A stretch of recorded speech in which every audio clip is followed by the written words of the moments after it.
আসসালামু আলাইকুম। Savings plan হিসাবে সবচেয়ে জনপ্রিয় মাধ্যম সঞ্চয়পত্র। গত ভিডিওতে আমরা সঞ্চয়পত্র করার সঠিক নিয়ম জেনেছি।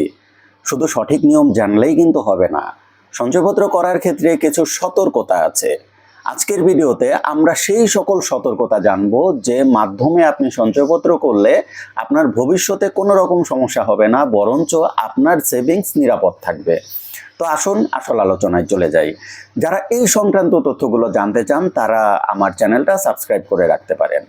সঞ্চয়পত্র করার ক্ষেত্রে সর্বপ্রথম সতর্কতা হলো আপনার ব্যাংক নির্বাচন করা। আপনি কোথায় সঞ্চয়পত্র করবেন?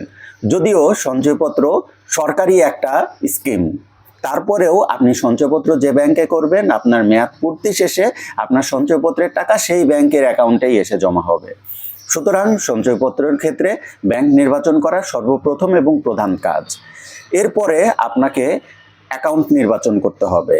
আপনি যেখানে সঞ্চয়পত্র করছেন সেখানে আপনার অ্যাকাউন্ট নাম্বারটা নির্ভুলভাবে দিতে হবে।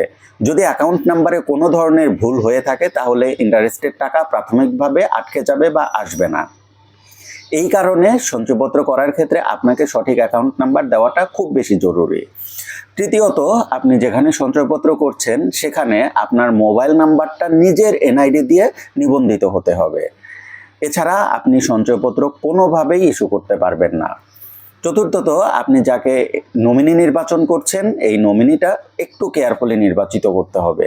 যেহেতু সঞ্চয়পত্র 3 বছর 5 বছর মেয়াদি হয়, সেহেতু আপনাকে নমিনি এমন একজনকে নির্বাচন করতে হবে যাকে আপনি 5 বছর পর্যন্ত যার প্রতি আস্থা রাখতে পারবেন। এছাড়াও যাকে নমিনি নির্বাচন করছেন তার মোবাইল নাম্বারটা অবশ্যই তার এনআইডি দিয়ে নিবন্ধিত হতে হবে। মূলত সঞ্চয়পত্র করার ক্ষেত্রে আপনাকে এই সতর্কতাগুলো অবলম্বন করতে হবে। এছাড়া দেখা যাবে আপনি সঞ্চয়পত্র ঠিকই করলেন, কিন্তু সঞ্চয়পত্র করার পরে আপনাকে কিছু ভোগান্তিতে পড়তে হবে। কেননা এখন সঞ্চয়পত্রের যে কোনো তথ্য পরিবর্তন সেটি কিন্তু যথেষ্ট সময় সাপেক্ষ এবং কিছু ক্ষেত্রে সেটি অসম্ভবও বটে। এই কারণে আপনি সঞ্চয়পত্র করার ক্ষেত্রে অবশ্যই এই বিষয়গুলো খেয়াল রাখবেন। আপনার সেভিংস, আপনার বিনিয়োগকৃত টাকা যেন নিরাপদ থাকে, আপনার মুনাফার টাকা বা ইন্টারেস্ট থেকে যে টাকাগুলো পাচ্ছেন সেই টাকাগুলো প্রতি মাসে মাসে যে অ্যাকাউন্টে আসবে সেই অ্যাকাউন্ট থেকে যেন তোলার নিশ্চয়তা থাকে। এই বিষয়গুলো মাথায় রেখেই আপনি সঞ্চয়পত্র করবেন। তো বন্ধুরা, আজকের ভিডিও এতটুকুই ছিল। যারা এই ধরনের তথ্য জানতে চান আবারও বলছি চ্যানেলটা সাবস্ক্রাইব করে রাখবেন।